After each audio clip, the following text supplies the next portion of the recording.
شروع کرتا ہوں اللہ کے نام سے جو بڑا مہربان نہایت رحم والا ہے۔ اور ایسے جانوروں میں سے مت کھاؤ جن پر اللہ کا نام نہ لیا گیا ہو، اور یہ کام نافرمانی کا ہے، اور یقیناً شیاطین اپنے دوستوں کے دل میں ڈالتے ہیں تاکہ یہ تم سے جدال کریں، اور اگر تم ان لوگوں کی اطاعت کرنے لگو تو یقیناً تم مشرک ہو جاؤ گے۔ ایسا شخص جو پہلے مردہ تھا، پھر ہم نے اس کو زندہ کر دیا، اور ہم نے اس کو ایک ایسا نور دے دیا کہ وہ اس کو لیے ہوئے آدمیوں میں چلتا پھرتا ہے۔ کیا ایسا شخص اس شخص کی طرح ہو سکتا ہے جو تاریکیوں سے نکل ہی نہیں پاتا؟ اس طرح کافروں کو ان کے اعمال خوشنما معلوم ہوا کرتے ہیں، اور اسی طرح ہم نے ہر بستی میں وہاں کے رئیسوں ہی کو جرائم کا مرتکب بنایا تاکہ وہ لوگ وہاں فریب کریں، اور وہ لوگ اپنے ہی ساتھ فریب کر رہے ہیں اور ان کو ذرا خبر نہیں۔ اور جب ان کو کوئی آیات پہنچتی ہے تو یوں کہتے ہیں کہ ہم ہرگز ایمان نہ لائیں گے جب تک کہ ہم کو بھی ایسی ہی چیز نہ دی جائے جو اللہ کے رسولوں کو دی جاتی ہے۔ اس موقع کو تو اللہ ہی خوب جانتا ہے کہ کہاں وہ اپنی پیغمبری رکھے۔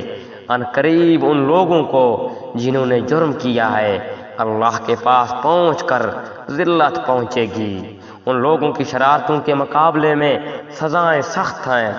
سو جس شخص کو اللہ تعالی راستہ پر ڈالنا چاہے اس کے سینے کو اسلام کے لیے کشادہ کر دیتا ہے، جس کو بے راہ کرنا چاہے اس کے سینے کو بہت تنگ کر دیتا ہے۔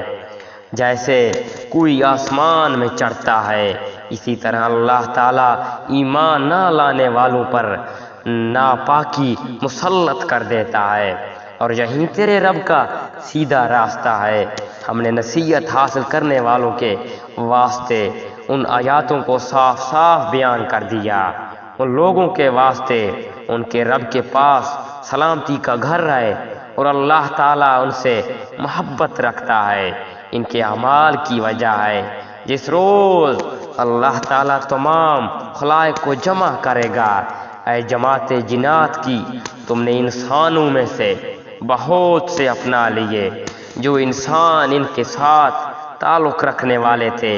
وہ کہیں گے کہ اے ہمارے پروردگار، ہمیں ایک نے دوسرے سے فائدہ حاصل کیا تھا، ہم اپنی اس معین میعاد تک آ پہنچے جو تو نے ہمارے لیے معین فرمائی۔ اللہ تعالیٰ فرمائے گا تم اس کا ٹھکانہ دوزخ ہے جس میں ہمیشہ رہو گے۔ ہاں اگر اللہ ہی کو منظور ہو تو دوسری بات ہے، بے شک آپ کا رب بڑی حکمت والا، بڑی علم والا ہے۔